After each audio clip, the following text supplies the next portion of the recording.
ప్రపంచంలో అనేక దేశాల మధ్య జరుగుతున్నటువంటి ఉద్రిక్త పరిస్థితులు చూస్తుంటే ఇప్పుడు అందరికీ వస్తున్న ఒక ప్రశ్న, మూడో ప్రపంచ యుద్ధం తప్పదా?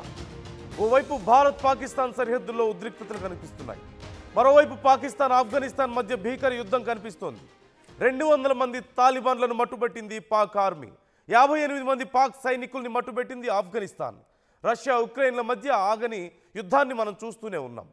రష్యా యుద్ధం గనక ఆపకపోతే అత్యంత విధ్వంసకరమైనటువంటి తోమాహక్ క్షిపణుల్ని ఉక్రెయిన్కి ఇస్తానంటూ ట్రంప్ వార్నింగ్ ఇస్తున్నారు. అమెరికాకు నెమ్మదిగా భారత్ దూరం అవుతున్నటువంటి పరిస్థితి కనిపిస్తోంది. పీస్ మీట్కు ట్రంప్ పిలిచినప్పటికీ కూడా ప్రధాని మోదీ వెళ్ళలేదు. మరోవైపు పాకిస్తాన్తో ట్రంప్ చట్టపట్టాలు వేసుకుని తిరుగుతున్నాడు ఒక ఉగ్రవాద దేశంతో. ట్రంప్ యుద్ధాలను అసలు ఆపుతున్నారా పెంచుతున్నారా అనేటువంటి ప్రశ్న కూడా ఇక్కడ ఉత్పన్నం అవుతుంది. ఇక్కడ నేను 2 విషయాలు మాట్లాడాలనుకుంటున్నాను. మొదటిది, అమెరికా వైఖరి ఏంటి, అసలు ట్రంప్ వైఖరి ఏంటి? ట్రంప్ యుద్ధాలను ఆపుతున్నారా పెంచుతున్నారా? మరోవైపు మూడో ప్రపంచ యుద్ధం వైపు దారి తీస్తున్నాయా జరుగుతున్నటువంటి పరిణామాలు? ప్రపంచ దేశాల మధ్య ఉన్నటువంటి ఉద్రిక్త పరిస్థితులను చూస్తుంటే ఎలా అర్థం చేసుకోవాలి? ఈ 2 అంశాల గురించి మనం మాట్లాడబోతున్నాం. ముందుగా పాకిస్తాన్ ఆఫ్ఘనిస్తాన్ మధ్య ఉన్నటువంటి పరిస్థితులు రోజు రోజుకి మరింత దారుణంగా తయారవుతున్నాయి. ఒకరి మీద ఒకరు భయంకరమైనటువంటి దాడులు చేసుకుంటున్నారు. ఇప్పటికే 200కు పైగా తాలిబాన్స్ ప్రాణాలు కోల్పోయారు. మరోవైపు సుమారుగా 60 మంది పాకిస్తాన్ సైనికులు ప్రాణాలు కోల్పోయారు.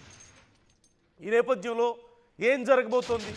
మరి ఇంత జరుగుతుంటే పాకిస్తాన్తో చాలా క్లోజ్గా ఉన్న ట్రంప్ ఏం చేస్తున్నారు? It just a phone call away కదా.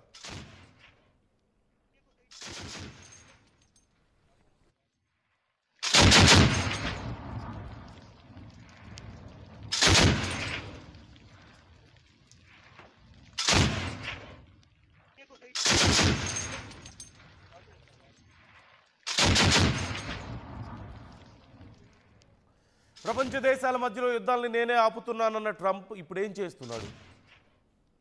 ఎందుకని పాకిస్తాన్ ఆఫ్ఘనిస్తాన్ విషయంలో కనీసం మాట్లాడడం లేదు? మాట్లాడతాను, వాళ్ళు సైలెంట్గా ఉండాలని చెప్పడమేనా? నిజంగా పాకిస్తాన్కు ఫోన్ చేసి ఒకటే మాట, మీరు అర్జెంటుగా యుద్ధాన్ని ఆపండి. ఇక్కడ ఆఫ్ఘనిస్తాన్ వెళ్ళి పాకిస్తాన్ మీద యుద్ధం చేయడంలా, పాకిస్తాన్ వెళ్ళి ముందు ఆఫ్ఘనిస్తాన్ మీద దాడులు చేసింది, పాకిస్తాన్ ఎయిర్ ఫోర్స్ దాడులు చేసింది. ఆ తర్వాత ఆఫ్ఘాన్ తిరిగి యుద్ధం చేయాల్సిన పరిస్థితి వచ్చింది. మరి నిజంగా పాకిస్తాన్కు ఫోన్ చేసి మీరు యుద్ధం ఆపాల్సిందే అని ఒక్క మాట చెప్తే, ఖతార్ మీద దాడులు చేసినప్పుడు మాత్రం పాకిస్తాన్కి వార్నింగ్ ఇచ్చినప్పుడు, మరి ప్రపంచ శాంతి దూత అని చెప్పుకుంటున్న ట్రంప్, ఒక ఉగ్రవాద దేశాన్ని పెంచి పోషిస్తున్నటువంటి ట్రంప్, మరి ఎందుకని ఆ దేశానికి ఒక్క మాట ఫోన్ చేయలేకపోతున్నారు? నిజంగా ట్రంప్ ఒక్క మాట ఫోన్ చేసి చెప్తే పాకిస్తాన్ వినదా? It's just a phone call away. కానీ ఎందుకు చేయడం లేదు? దేనికోసం వెయిట్ చేస్తున్నారు ట్రంప్? 100 మంది ప్రాణాలు కోల్పోతుంటే, కోట్ల రూపాయల ఆస్తులు ధ్వంసం అవుతుంటే ఎందుకు వెయిట్ చేస్తున్నారు? ఏం జరుగుతోంది? మరోవైపు అసలు ఇలా ఆలోచించినప్పుడు ట్రంప్కి నిజంగా యుద్ధాలు ఆపే శక్తి ఉందా అనే ప్రశ్న కూడా ఇక్కడ ఉత్పన్నం అవుతుంది.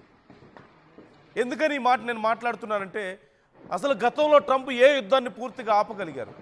We must give credit to one particular war. ఖచ్చితంగా ఇప్పుడు క్రెడిట్ ఇచ్చినా ఇవ్వకపోయినా ట్రంప్ తీసుకునే ప్రయత్నం అయితే జరుగుతుంది. గాజా విషయంలో శాంతిని నెలకొల్పడానికి ట్రంప్ ఖచ్చితంగా ఒక అడుగు ముందుకేశాడు. ప్రపంచ దేశాధినేతలు అందరినీ పిలుచుకొని ఆయన ఒక పెద్ద సెలబ్రేషన్ కూడా చేసుకుంటున్నారు. అండ్ దానికి ఆ మీటింగ్కి, ఆ పీస్ మీట్కి మోదీ అటెండ్ అవ్వలేదు. అంటే లాస్ట్ మినిట్లో పిలవాలని ప్రయత్నించడం ఒకటైతే, మరోవైపు ట్రంప్ వ్యవహార శైలి కానీ జరుగుతున్నటువంటి పరిణామాలు కానీ ఎక్కడా నచ్చకపోవడం మరొకటి. భారత్కి అమెరికాకి దూరం పూర్తిగా పెరిగినటువంటి పరిస్థితి కూడా మనకు కనిపిస్తుంది. ఈ ఒక్క విషయంలో కొంత పురోగతి కనిపించినప్పటికీ అది శాశ్వత పురోగత కాదా అనే ప్రశ్న ఇక్కడ ఉత్పన్నం అవుతుంది. ఎందుకంటే హమాస్ని నొక్కిపెట్టి తొక్కి పట్టి ఒక మాటలో చెప్పాలంటే, మీరు కనుక ఇప్పుడు యుద్ధాన్ని ఆపకపోతే, మీరు కనుక మేము చెప్పినట్టు వినకపోతే నేను యుద్ధం చేస్తానంటూ అమెరికా బెదిరించింది. ఇజ్రాయెల్ బెదిరిస్తే బెదిరిపోలే ఇన్ని రోజులు. అమెరికా కూడా నేను యుద్ధంలో దిగాల్సి వస్తుంది ఇక నేను చెప్పిన మాట వినకపోతే అని బెదిరించడం వల్ల. అది కూడా ఎందుకు? అప్పటికే నోబెల్ పీస్ ప్రైజ్కి సంబంధించి అనౌన్స్ చేయలేదు ఇంకా పేర్లు. తనకు వస్తుందేమో అన్న ఆశ, ప్రపంచంలో అత్యంత భారీ యుద్ధాన్ని ఆపితే, సుదీర్ఘ కాలం పాటు నడిచిన యుద్ధాన్ని ఆపితే ఖచ్చితంగా పీస్ ప్రైజ్ తనకు వస్తుందన్న నమ్మకంతో అప్పటికప్పుడు బెదిరించి నయానో భయానో వాళ్ళతో యుద్ధాన్ని ఆపించాడు. తిరిగి మొదలవదన్న గ్యారంటీ ఏంటి అనే ప్రశ్న ఖచ్చితంగా ఇక్కడ ఉత్పన్నం అవుతుంది. సరే, ఇప్పటికిప్పుడు అవ్వకపోవచ్చు.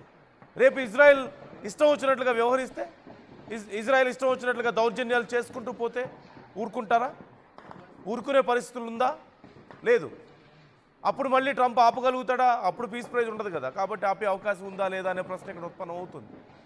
మరోవైపు రష్యా ఉక్రెయిన్ విషయంలో మనం చూస్తున్నాం. ఒకవేళ కనుక రష్యా ఇప్పుడు దాడులు ఆపకపోతే ఉక్రెయిన్కి నేనే తోమహాక్ క్షిపణులను ఇస్తానని చెప్పేసి ట్రంప్ బెదిరిస్తున్నట్లుగా కనిపిస్తోంది. నేను ఆపేశాను, ఇక రష్యా ఉక్రెయిన్ యుద్ధాన్ని ఆపేశాను అని చెప్పేసి ప్రపంచం అంతా అందరి ముందు భజన చేసుకుంటూ తిరిగాడు, డబ్బా కొట్టుకుంటూ తిరిగాడు. ఆగిందా యుద్ధం? కొనసాగుతుంది. ఇప్పుడు తానే ఆయుధాలను ఇస్తానంటూ బెదిరిస్తున్నటువంటి పరిస్థితి కనిపిస్తుంది. మరోవైపు ఇప్పుడు పాకిస్తాన్ ఆఫ్ఘనిస్తాన్ విషయం, అసలు ఆఫ్ఘన్ని తాలిబాన్లకు ఇచ్చొచ్చింది ఎవరు? అమెరికానే కదా. దశాబ్దాల పాటు అక్కడ మేము ఏదో కాపాడుతున్నాం ఆఫ్ఘనిస్తాన్ని అని చెప్పి మాట్లాడి అంతా చేసి చివరికి అదే తాలిబాన్లకు ఆఫ్ఘనిస్తాన్ అప్పచెప్పి వచ్చారు. సరే, ఇప్పుడు వాళ్ళేదో వాళ్ళ గవర్నమెంట్ని ఏర్పాటు చేసుకుంటాం అంటున్నారు. ఏదో జరుగుతున్న సమయంలో పాకిస్తాన్కి అది నచ్చడం లేదు. అంటే వాళ్ళు తయారు చేసిన ఒక సంస్థ ఒక దేశంగా ఉద్భవించి ఒక దేశాన్ని పాలించే స్థాయికి ఎదగడం వాళ్ళకి నచ్చడం లేదు. వాళ్ళు చెప్పినట్లుగా ఉగ్రవాద కార్యకలాపాలకి భారత్ విషయంలో మేము పాల్గొనం అంటున్నారు. భారత్ని నష్టం చేసే పనులు మేము చేయమంటున్నారు. అది పాకిస్తాన్కి నచ్చడం లేదు. అందుకని పాకిస్తాన్ తట్టుకోలేకపోతుంది, తన ఉక్రోషాన్ని ఆపుకోలేకపోతుంది. అందుకని దాడులు చేసే ప్రయత్నం చేస్తుంది ఆఫ్ఘనిస్తాన్ మీద. ఆఫ్ఘనిస్తాన్ ఇప్పుడు తిరిగి ప్రతి దాడులు చేయాల్సిన పరిస్థితి కనిపించింది. వాళ్ళు దాడులు చేసుకుంటున్నారు. ఓ పక్క ఇండియా పాకిస్తాన్ బోర్డర్లో ఉద్రిక్త పరిస్థితులు మనం చూస్తూనే ఉన్నాం. ఇండియా పాకిస్తాన్ మధ్య ఉద్రిక్త పరిస్థితులు. ఈ మధ్య రెగ్యులర్గా పాకిస్తాన్ ఇండియాతో మాకు థ్రెట్ ఉంది, ఇండియా మీద దాడులు చేస్తాం, ఇండియా మీద బాంబులు వేస్తాం అని చెప్పి మాట్లాడుతున్నటువంటి పరిస్థితి మనం చూస్తూనే ఉన్నాం. ఇండియా కూడా వార్నింగ్ ఇచ్చింది, వరల్డ్ మ్యాప్లో పాకిస్తాన్ని లేకుండా చేస్తాం ఈసారి మేము కనుక యుద్ధం చేయడం మొదలు పెడితే అని చెప్పి ఎలాంటి వార్నింగ్ ఇచ్చామో మనం చూసాం. సో ఒకసారి అసలు ఇండియా పాకిస్తాన్ మధ్యలో ఎలాంటి డైలాగ్ వార్ నడుస్తుందో మనం చూడవచ్చు. అంటే పరిస్థితులు ఏ రోజు ఎస్కలేట్ అవుతాయో తెలియని కండిషన్. ఒక్కసారి ఏం మాట్లాడుతున్నారో చూద్దాం పాక్ ప్రధాని. I would say that Pakistan had nominated President Donald Trump for Nobel Peace Prize for his outstanding, extraordinary contributions to first stop war between India and Pakistan and then achieve ceasefire along with his very wonderful team. And today again I would like to nominate this great president for Nobel Peace Prize. I would say Nobel peace ప్రైజ్కి అర్హుడు అని చెప్పి ఇదిగో ఇలాంటి ఉగ్రవాద దేశ నాయకులతో చెప్పించుకున్నాడు. చివరికి ఏం జరిగింది? ఎంత పెద్ద ఇన్ఫ్లుయెన్స్ చేసే ప్రయత్నం చేసినా, లేదంటే ఎంత పెద్దగా ఇలా నోబెల్ పీస్ ప్రైజ్ గురించి ప్రయత్నాలు చేసినా చివరికి ఏం జరిగింది? ఏమీ రాలేదు కదా. సో భారత్ పాకిస్తాన్ మధ్య పరిస్థితులు రోజు రోజుకి ఉద్రిక్తంగా మారుతున్నాయి.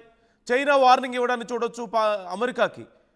మాతో పెట్టుకుంటే అంతే సంగతి, మా దగ్గర చాలా న్యూక్లియర్ వెపన్స్ ఉన్నాయి, హైడ్రోజన్ బాంబు కూడా ఉంది చైనా దగ్గర. ప్రపంచ దేశాల్లో హైడ్రోజన్ బాంబు కలిగి ఉన్న ఒకే ఒక్క దేశం చైనా, అది మర్చిపోవద్దు అంటూ చైనా అమెరికాకి వార్నింగ్ ఇచ్చింది. సో అమెరికా చైనా మధ్య పరిస్థితులు అలాగే ఉన్నాయి. మరోవైపు ఇండియా పాకిస్తాన్ మధ్య బోర్డర్లో పరిస్థితులు ఉద్రిక్తంగా మారుతున్నాయి. నాయకులు యుద్ధం గురించి పదే పదే మాట్లాడుతున్నారంటే ఏదో జరగబోతుంది అన్నటువంటి ఉత్కంఠ, భయం ఇక్కడ కనిపిస్తోంది. మరోవైపు పాకిస్తాన్కి ఆఫ్ఘనిస్తాన్కి మధ్య యుద్ధ వాతావరణం మనం చూస్తూనే ఉన్నాం. ఒకరి మీద ఒకరు దాడులు, ప్రతిదాడులు మనం చూస్తున్నాం. మరోవైపు రష్యా ఉక్రెయిన్ మధ్యలో జరుగుతున్నటువంటి దాడులు, ప్రతిదాడులు, యుద్ధం కొనసాగుతూనే ఉంది అక్కడ. గాజా విషయంలో కొంత శాంతి కనిపించినప్పటికీ మళ్ళీ ఎప్పుడు మళ్ళీ తిరిగి అది పునరావృతం అవుతుందో గతంలో ఉన్న పరిణామాలు చెప్పలేం. ఏ క్షణమైనా సరే తిరిగి మళ్ళీ మొదలయ్యే అవకాశాలు కనిపిస్తున్నాయి. సో ఒక్కసారి ఇండియా పాకిస్తాన్